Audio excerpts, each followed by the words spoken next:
अभी हम दुआ करेंगे। एक दफा फिर खुदा उनकी हज़ूरी को महसूस करें और इस हॉस्पिटल के लिए, आज के इस बाइबल कॉलेज के इफ्तिताह के लिए आए हुए सारे मेहमानों के लिए फिर हम दुआ करेंगे और शुक्रगुजारी भी करेंगे।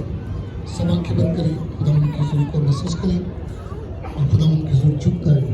सजदा करें, क्योंकि हमारा खुदावंद सजदे के लायक है, इबादत के लायक है, परस्तश के लायक है, हम्द व सना के लायक है, इज्जत और बुजुर्गी के लायक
तेरा शुक्र